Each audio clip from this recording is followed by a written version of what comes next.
lot of market turmoil lately, am I right? But let's talk about the yen carry trade, what the heck that is, and let's explain it to each other and make sure we understand what we're dealing with here. The yen carry trade, what the heck is that? If you've been following the markets at all the last couple of weeks, last couple of days, you've noticed that there's been a ton or touch of volatility, a touch of turmoil, a touch of tribulation. Tribulation, is that a word? And like every bout of market volatility, it's probably caused by a number of cohabitating factors. Among the biggest factors, and something you've been hearing about and probably will be hearing about the next couple of weeks, is something called a yen carry trade, or a carry trade specifically using yen as the motivating factor, or using yen as the underlying currency. Now, thanks to interest rate hikes in Japan, the yen carry trade all of a sudden became not as viable as it used to be. And that's caused a lot of the market tribulation, turmoil, whatever you want to call it. But what does any of this mean? Well, I'm going to talk about that in this video. So, you know what to do. Like, subscribe, click that notification bell. Do whatever it is you got to do to get more videos from this channel, because we deliver the wisdom and the knowledge. And most importantly, value at scale. So let's dive into 3 quick bullet points on what a carry trade is, so we understand where we are, what we're dealing with, and how it affects markets in general. Basically, a carry trade is when you borrow in a low interest rate currency and you invest in high interest rate assets and you profit from interest rate differentials. That's what the mechanism of a carry trade is at a high level, 1,000-foot view. So first, starting off with borrowing in a low interest rate currency. That really involves borrowing money in a currency that has low interest rates. There's a number of countries and currencies out there that have low interest rates influencing their movement, influencing their money movement.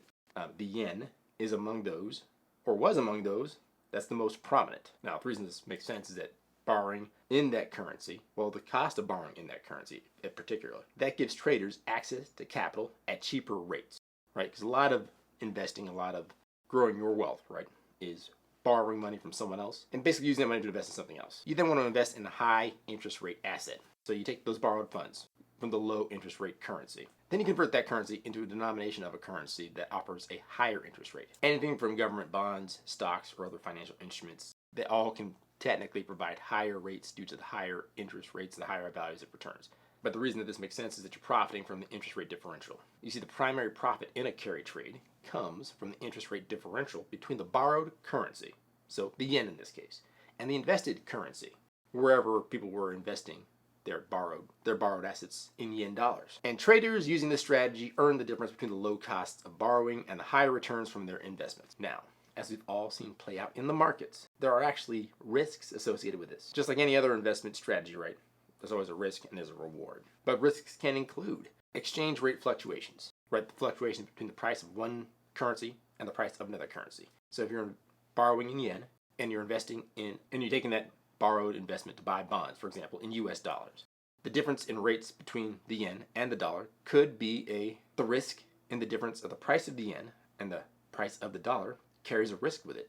If for some reason the yen becomes more valuable than the dollar, which is a sort of a far off possibility at this point in time, but not impossible, all of a sudden your trades become less valuable and actually go upside down. But the other risk is the risk that policymakers could actually change the interest rates, which affects the profitability of your trade, because higher interest rates mean that your currency now competes with another currency more favorably. It correlates with the first risk in that the currency now trades against the other currency, in our example, yen versus dollar. So you can see why it makes sense that investors that want to make money by borrowing in an ultra-low rate currency and then use those borrowed funds to purchase those assets in a higher interest rate currency or asset class, you can see how it makes sense for them to use that as a strategy to make profits. Now, the only issue is that very recently, the Japanese central bank, known as the Bank of Japan in some circles, policymakers over there have recently raised interest rates. Not only that, they've been hinting that more interest rate hikes are due in the near future.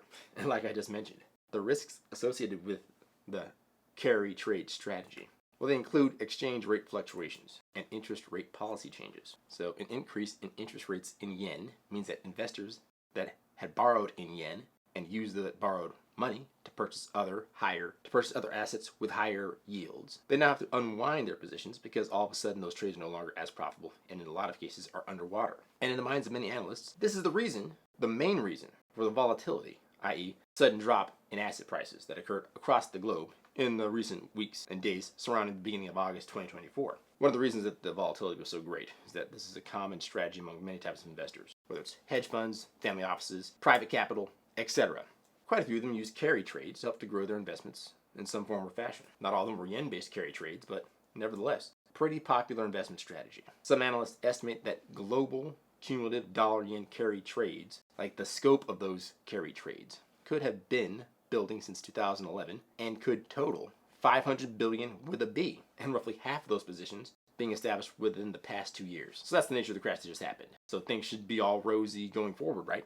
Well, not so fast. Of the volume of carry trades that have been unwound so far, many analysts are estimating that's not the entire volume of carry trades that will unwind thanks to this policy change in the Japanese yen. Some analysts estimate that 40% to maybe 60%, possibly more, of carry trades have yet to be unwound, meaning that many people expect more volatility to unwind in the next couple of weeks. What does this mean in general? Well, if you have a 401k, expect the value of that 401k, particularly if you're invested in broad-based index funds or broad-based indexes of any kind, you're probably going to want to expect that 401k, its value is going to fluctuate quite a bit between now and the end of the year. Some analysts think that this volatility caused by yen carry trade unwinding will not affect central bank policymakers in some shape, form, or fashion. I have a slight disagreement on that, and I have a video coming on that in the very near future. So make sure you're tuned in, liked, and subscribed, etc., so you catch it when it drops. But other economists, analysts, etc., feel as though this will be one of the catalysts of another global recession coming up in the near future. In that sense, they could very well be right. But the question is, what would you do? What can you do if there is a recession that pops up in the very near future? In all honesty, that's the subject of a different video. And I really shouldn't waste your time when really you just wanted to find out what a yen carry trade was, right? Make sure you're subscribed to this channel because I'm going to be dropping that video very soon. And keep in mind, a goal without a plan is a wish. A goal with a plan and no action is a wish list. I'll catch you in the next video. Derek West for Finance Squared. Take it easy, guys. Peace.